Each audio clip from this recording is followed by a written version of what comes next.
महागठबंधन प्रत्याशी के पक्ष में नया टोला फुलवारी शरीफ में भाकपा माले के राष्ट्रीय नेता दीपंकर भट्टाचार्य के आने से महागठबंधन के कार्यकर्ताओं एवं नेताओं के बीच नई ऊर्जा एवं नया जोश पैदा हो गया है। ऐसा लगता है कि फुलवारी शरीफ विधानसभा में महागठबंधन की जीत सुनिश्चित है, क्योंकि दूसरे कई पार्टी के कार्यकर्ता एवं नेताओं में मायूसी का माहौल व्याप्त है। गोपाल रविदास एक जमीनी नेता है जो हर हमेशा फुलवारी शरीफ की विभिन्न समस्याओं को लेकर धरना प्रदर्शन करने का काम किया है। वहीं उनके मुकाबले कोई भी उम्मीदवार द्वारा ऐसा काम अब तक नहीं किया गया है। राजद कार्यकर्ताओं, कांग्रेस कार्यकर्ताओं एवं भाकपा माले कार्यकर्ताओं में उत्साह एवं जोश देखने को मिल रहा है। अब देखना यह है कि ऊंट किस करवट बैठता है। जब प्रोग्राम पूरे देश में चल रहा था तो फुलवारी में माले के हमारे साथी हम लोगों के साथ कदम से कदम मिलाकर के चलने का काम किया था और हर हिस्सा लिया था। और जो माले का जो जुलूस निकला था उसमें पूरे फुलवारी का लगभग 50,000 मुसलमान रोड पर उतारने का काम किया था और दिखलाने का काम किया था नीतीश कुमार को। ये देखिए, हम लोग दलित मुसलमान एक होकर करके संघर्ष करने का काम कर रहे हैं। इसलिए मैं तमाम साथियों को कहना चाहता हूँ कि जो भैया हमारे वर्षा से हमारे इमाम भाई आए हैं, अब्दुल्ला तक से शाहिद भाई आए हैं, बिसौला से सरवत भाई आए हैं, फूलपुर से बप्पू खान आए हैं, ईसापुर से लड्डू जी आए हैं, राजनगर से हम लोगों के सबसे गार्जियन साहब भाई हैं जो कांग्रेस के प्रखंड के अध्यक्ष है, वो भी हमारे साथ कदम से कदम मिला राष्ट्रीय जनता दल के प्रदेश महासचिव वो हम लोगों के साथ हिस्सा लेने का काम है। और जानीपुर से भी आए हैं, इकबाल भाई हमारे टमटमपुराव से भी आए हुए हैं, मुस्तकीम भाई जानीपुर से आए हुए हैं, खातिम मोहम्मद जो हमारे 13 घर का जो आबादी था फुलवारी में वो सबसे पहले यहाँ रहने का काम किए हैं। वो आज भी गरीबों और दलितों के यहाँ देखने का काम करते हैं और आज भी हम लोग से कदम इस उम्र में भी हम लोग के साथ कदम से कदम मिला के चलने का काम कर रहे हैं। इन्हें हम सलाम करते हैं कि जो हम लोगों के गार्जियन के आगे चलने का काम करते हैं। अब हम लोगों के साथी सरवर साहब है, प्रदेश महासचिव, जो काफी जुझारू है, जो फुलवारी के एक नामचीन व्यक्ति से नाम से जाने जाते हैं। इनके लिए भी जरा बाकी जो हमारे नौजवान हैं सभी लोग हम लोग ताकत बनकर उठे। हम लोग कभी सोचा नहीं था। लड्डू जी हमारे ईसापुर से आए हैं और ये भी हमेशा बढ़ चढ़ कर हिस्सा लेने का काम करते हैं। इसलिए मैं ये जानना चाहता हूँ कि आप एकदम स्वतंत्र रहें। फुलवारी से राष्ट्रीय जनता दल के और महागठबंधन के जो साथी हैं वो तन मन धन से लड़ करके और गोपाल रविदास जी को जिताने का काम करेंगे और विधानसभा भेजने का काम करेंगे और वहाँ से तेजस्वी जी को बिहार के मुख्यमंत्री बनाने का काम करेंगे और वहाँ से नीतीश कुमार को भगाने का काम करेंगे। जो 15 साल में उन्होंने कहते थे जंगल राज है, अभी जंगल राज नहीं, महा जंगल राज नीतीश कुमार ने बना दिया है। ऐसे लोगों को सबक सिखाने का जरूरत है और सबक सिखाना होगा। अगर सबक नहीं सिखाएं तो अब फिर वक्त नहीं है। 15 में उन्होंने क्या किया था, महागठबंधन के लोगों ने उनको जिता करके उनको बिहार के मुख्यमंत्री बनाने का काम किया। मगर जब हमारे तेजस्वी जी बहुत उनसे ऊंचा उछलने का काम कर दिया तो उन्होंने क्या किया, नहीं हमसे तो ज्यादा इसका नाम हो रहा है, इसलिए इसको हटाने का काम करो और गठबंधन तोड़ करके बीजेपी के साथ मिलकर सरकार बनाने का काम किया। और आप सबसे पहले बता दें,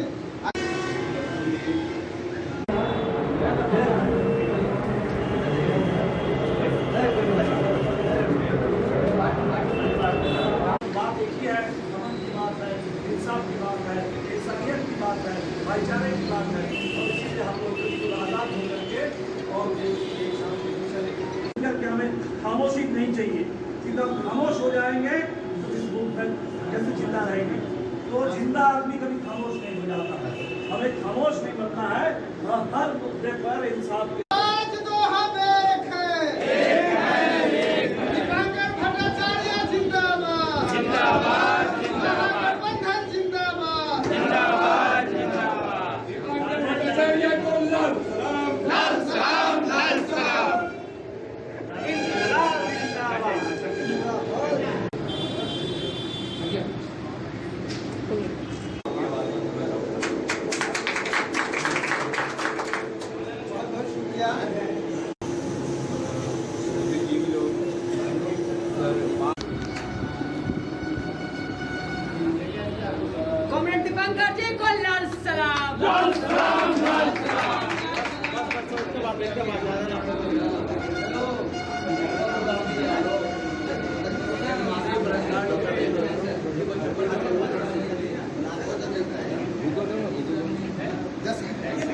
सुविधा भी ऐसी था कि फिर समस्या और बातें हो।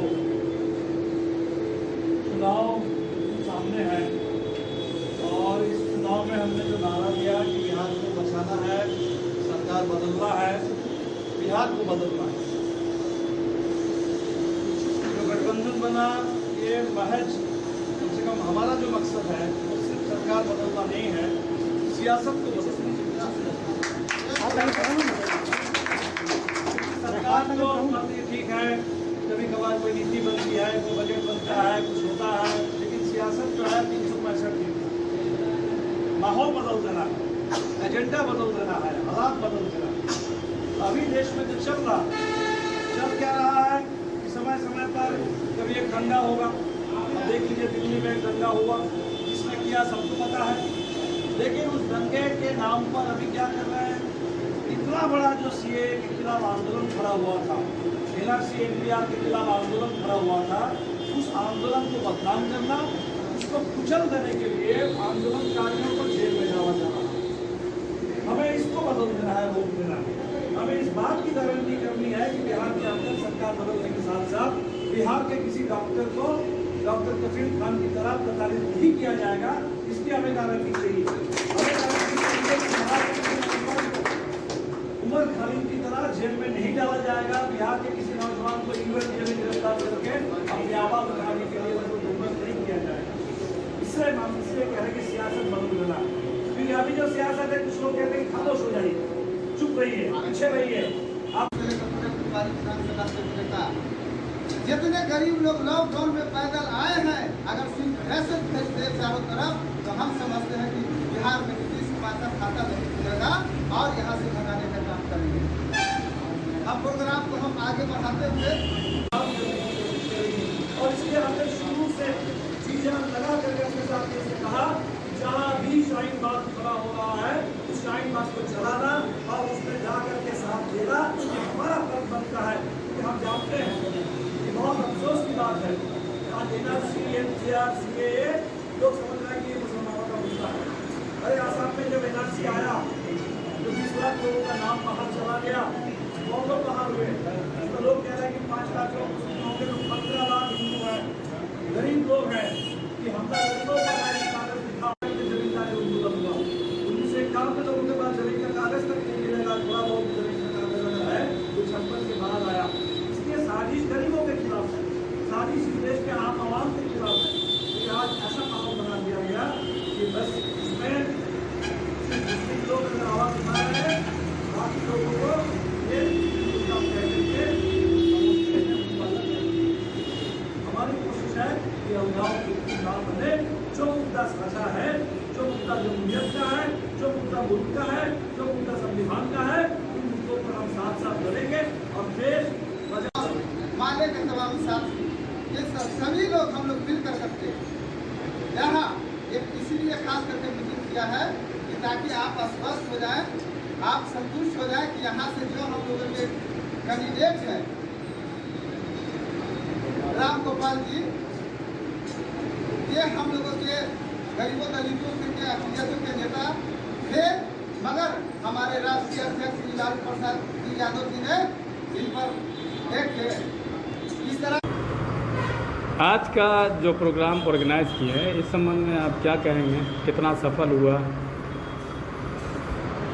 आज महागठबंधन का फुलवारी शरीफ, जो फुलवारी सूफी संतों की धरती है, आज यहाँ पूरे फुलवारी विधानसभा का जो मुस्लिम महागठबंधन के कार्यकर्ता थे और जो नेता थे, वो सभी लोग यहाँ हम लोग बैठ करके एक फुलवारी विधानसभा से एक मैसेज देने का काम किया कि पूरे फुलवारी में बुद्धिजीवियों का, नौजवानों का और तमाम बुद्धिजीवियों का एक साथ बैठ कर करके दीपांकर भट्टाचार्य जी को हम लोग बुलाने का काम किया और उनको ये आगाह करने का काम किया कि मुसलमान बिहार में, पूरे हिंदुस्तान में वोट देने का काम करता है, मगर जब चुनाव आता है, चुनाव जीत जाते हैं तो ये लोग मुसलमानों का काम नहीं करते हैं। मैं इस बात को इन्हें आग्रह करना चाहता हूँ कि जो भी मुद्दा बने, जो भी सिस्टम बने, वो उसमें मुसलमानों के लिए भी 10% आरक्षण की मांग करें नौकरी में, और इसे आगे बढ़ा कर के लड़ाई लड़ने का काम करें। इन्हीं मुद्दों पर हम लोग आज फुलवारी विधानसभा में मुस्लिम अल्पसंख्यक सभी लोगों ने बैठ कर के एक एजेंडा पर काम करने का काम किया है। और फुलवारी विधानसभा से राम गोपाल जी जो माले के कैंडिडेट है, आदरणीय लालू जी के जो स्नेह और प्यार मिला है, सोनिया गांधी का जो स्नेह और प्यार मिला है, ये तीनों और पांचों जो 5 पांडव हैं इस महागठबंधन में, तो तमाम लोगों का इनका स्नेह और प्यार मिला है। इसलिए इन्हें फुलवारी से जिता करके विधानसभा में भेजने का काम करेंगे और तेजस्वी जी को, माननीय तेजस्वी जी को बिहार के मुख्यमंत्री बनाने का काम करेंगे। और तेजस्वी जी को सरकार बनाने के बाद नीतीश कुमार को बिहार से भगाने का काम करेंगे, गद्दी से भगाने का काम करेंगे। वो लॉकडाउन से जो नीतीश कुमार जी ने गरीब गुरबा जो दिल्ली से, कलकत्ता से, बम्बे से, गुजरात से, राजस्थान से जो पैदल चल कर के आए हैं, इन्हीं मुद्दों को सारे लोगों को बताने का काम किया है और बता करके ये दिखलाने का काम करेंगे कि नीतीश कुमार जी गरीबों के नेता नहीं है। गरीबों को इन्होंने ठगने का काम किया था। जब पिछले साल 15 में जब विधानसभा का चुनाव हुआ था तो महागठबंधन बना था, उसमें इन्होंने हमारे जनादेश का अपमान करने का काम किया है। उसी का नतीजा है कि जो इस बार उन्हें बिहार से भगाने का काम करेंगे, गद्दी से भगाने का काम करेंगे। बिहार तय करेगा कि दिल्ली पर कौन बैठेगा और आने वाला समय दिल्ली पर नज़र है। राष्ट्रीय जनता दल एक मुस्तैदी के साथ लड़ाई लड़ने का, गठबंधन लड़ाई लड़ने का काम करेगा।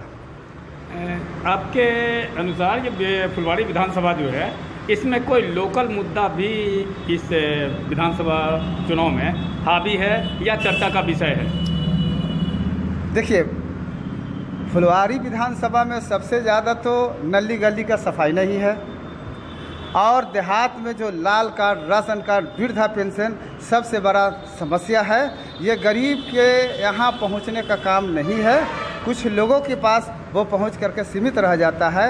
इन तमाम, सबसे पहले आप जानते हैं कि माले के साथी हमारे जो गठबंधन में हैं, वो हमेशा ब्लॉक पर धरना, जिला में धरना और कलेक्टिव में धरना देने का काम करते हैं। इससे ये साबित होता है कि मुद्दा बहुत सारी है, मगर हम लोग अभी विकास के मुद्दा से ही चुनाव लड़ेंगे। और आने वाला समय हमारे तेजस्वी जी जो मुख्यमंत्री बनने वाले हैं, भावी मुख्यमंत्री हैं, उन्होंने ये ऐलान किया है कि आने वाला समय में पहली कैबिनेट की अगर मीटिंग जो होगी वो बिहार में नौजवानों को नौकरी देने का काम करेंगे और पहली कैबिनेट का विस्तार करने के बाद ये नौजवानों को आगे बढ़ाने का काम करेंगे। और नौकरी वो एक सिस्टम बनेगा, कानून बनेगा और कानून के दायरे में विधानसभा में पारित करवा करके सभी गरीबों, दलितों, अक़लियतों और वंचित समाज के लोगों को, नौजवानों को जो सबसे पहले वो पढ़ लिख के आगे आने का काम करते हैं, वैसे लोगों को जो किसी का सहारा नहीं है वो मेरिट पर आना चाहता है और मेरिट पर आ करके उसको कहीं ना कहीं छटनी होता, वैसे लोगों को चिन्हित कर करके उन्हें नौकरी दिलवाने का काम करेंगे। उनका यही हम लोगों का मकसद है। शिक्षा के विषय में आपको? शिक्षा के विषय में ये है कि 15 साल में लालू जी के शासन में इन्होंने जो महाजंगल का राज दिया था, जंगल राज दिया था, आज वो महाजंगल का राज है और शिक्षा बिहार से चौपट है। आप देख लीजिए बगल के हाई स्कूल में 3000 का स्टूडेंट है, मगर वहाँ 4 और 5 शिक्षक हैं। अब बताइए, जहाँ बेंच नहीं है, स्कूल में क्लासरूम नहीं है, टीचर नहीं है, वहाँ किस तरह से बच्चे पढ़ते हैं? ज़मीन में आप जा करके देख सकते हैं। फुलवारी हाई स्कूल की बात करते हैं जो हमारे बगल में है, मैं उसकी बात करता हूँ कि आप जा करके देख लीजिए, वहाँ शिक्षक है, स्कूल का स्टूडेंट है, मगर पढ़ाई नहीं होता है। इस पर भी नीतीश कुमार को सोचना चाहिए। अपना परिचय बताइए। मोहम्मद सलाउद्दीन मंसूरी, प्रदेश महासचिव राजद बिहार। चुनाव में मुख्य एजेंडा बिहार को बचाना, लोकतंत्र को बचाना, सरकार को बदलना। सरकार बदलेगी और पूरे बिहार भी बदलेगा। ये बदलो सरकार, बदलो बिहार, ये मुख्य नारा है। और आज सुबह महागठबंधन के सभी दलों की ओर से 25 सूत्री एक साझा संकल्प पत्र बिहार की जनता के सामने प्रस्तुत किया गया, जिसमें तमाम वो ज़रूरी मुद्दे हैं जिन मुद्दों पर बिहार इस समय बदलाव की मांग कर रहा है। रोज़गार का सवाल है, जो प्रवासी मजदूरों के साथ जिस तरीके उनको अपमानित किया गया और आज जले पर नमक छिड़कते हुए भारतीय जनता पार्टी वाले कह रहे हैं कि हमने मजदूरों को घर वापस किया और मजदूरों के लिए हमें वोट चाहिए। तो ये इस पूरे बिहार के गरीबों का सवाल है, उनकी ज़मीन, उनके आवास, उनके बच्चों की पढ़ाई, उनके बीमार लोगों के लिए स्वास्थ्य का। बिहार में जो लोग काम कर रहे हैं इस समय, स्कीम वर्कर्स हैं, बहुत सारे लोग हैं, तालीमी मरकज़ से जुड़े लोग हैं, टोला सेवक हैं, सब लोग काम तो कर रहे हैं लेकिन उस काम के लिए उचित वेतन नहीं मिल रहा है, काम का उचित सम्मान नहीं मिल रहा है। तो काम करने वालों को काम का उचित दाम मिले, किसान को फसल का सही दाम मिले और सम्मान मिले। पूरे बिहार में संविधान ठीक से लागू हो, इंसाफ लोगों को मिले, दंगा फसाद ना हो, अमन और इंसाफ का, भाईचारे का राज हो बिहार के अंदर, ये हमारे पूरे बिहार के सामने सवाल है। किसान बिल के संबंध में कुछ कहना चाहिए? बिल्कुल बिल्कुल, किसान बिल पूरे देश के किसानों ने रिजेक्ट कर दिया। पंजाब के किसानों ने, हरियाणा के किसानों ने, यूपी के किसानों ने रिजेक्ट कर दिया। अब बिहार के किसानों की बारी है और मैं समझता हूँ कि जब जनादेश जाएगा भारतीय जनता पार्टी के खिलाफ, एनडीए के खिलाफ, तो निश्चित किसानों की आवाज़ बुलंद होगी। और हमने ये भी कहा है कि हमारी जो सरकार बनेगी पूरे महागठबंधन की, हम बिल्कुल बिहार इस बात की गारंटी करेंगी वो किसान बिल बिहार के अंदर बिल्कुल नहीं लागू होगा और बिहार के किसान अपनी एमएसपी लेकर के रहेंगे और एमएसपी के साथ उसी हिसाब से फसल खरीदने के भी काम सरकार करती है। सर, इस किसान बिल में ऐसा क्या है जो लोग इसका विरोध कर रहे हैं? देखिए, ये तो सर इसमें ऐसा कुछ भी नहीं है जिसके लिए लोग समर्थन कर सकते हैं। बात ये है क्योंकि ये जो किसान बिल है, ये किसान बिल ये कह रहा है कि पूरे खेती पर कॉरपोरेट का दबदबा होगा। वो कह रहा है कि किसान आज़ाद हो जाएंगे और किसान जो मर्जी खेती करेंगे और जो मर्जी रेट तय करेंगे और जहां मर्जी बेचेंगे। तो इससे बड़ा झूठ कुछ नहीं हो सकता है, क्योंकि एक बार खेती पर कॉरपोरेट का कब्जा होगा तो किसान को कुछ भी तय करने का हक नहीं रहेगा। अभी सरकार का काम है कि फसल की सही रेट तय कर दे। जो किसान मांग कर रहे थे कि लागत का 1.5 गुना हमारे रेट तय हो जाए और रेट जब तय हो उस रेट के हिसाब से खरीदने की गारंटी हो जाए। तो आप समझ लीजिए इस बिल में ये बात भी कर दी गई, पहले हम लोगों देश में जमाखोरी उसको एक जुर्म समझा जाता था और जमाखोरी के लिए कोई कानूनी प्रावधान नहीं था। अब ये जमाखोरी के लिए भी प्रावधान तैयार कर रहा है। तो जिस समय किसान संकट में होंगे, किसान से बहुत सस्ता रेट लेकर के कंपनी वाले जितनी मर्जी वो खरीद के रख लेंगे और इसके बाद बाजार के हिसाब से महंगा, किसान से सस्ता खरीदेंगे और जनता को महंगा बेचेंगे। ये जो कॉरपोरेट वाले काम करेंगे इसके लिए पूरी छूट दे दीजिए। और इसीलिए हमने कहा कि ये जो बिल आया है ये दरअसल खेती की नीलामी और किसानों की गुलामी का फरमान है। हमें खेती की नीलामी मंजूर नहीं है, किसानों की गुलामी मंजूर नहीं है। सर, पिछले चुनाव में, लोकसभा चुनाव में मोदी जी ने कहा था कि मैं काला धन वापस लाऊंगा। क्या वो काला धन वापस बिल्कुल नहीं आया, बिल्कुल कोई काला धन वापस नहीं आया, बल्कि इस देश में जो सफ़ेद धन था, हमारे बैंक से कर्जा लगातार पूंजीपतियों को दिया गया और एक से एक पूंजीपति अरबों खरबों रुपए बैंक से लेकर के बाहर चले गए। तो बाहर से तो कोई पैसा अंदर नहीं आया, लेकिन हम सब ने देखा कैसे विजय माल्या बाहर चले गए, कैसे नीरव मोदी बाहर चले गए, कैसे मेहुल चोकसी बाहर चले गए। एक से एक पूंजीपति अरबों खरबों रुपया हिंदुस्तान के बैंक से कर्ज लेकर के बाहर चले गए। इसलिए पैसा बाहर से नहीं आया, पैसा अंदर से बाहर चले गया।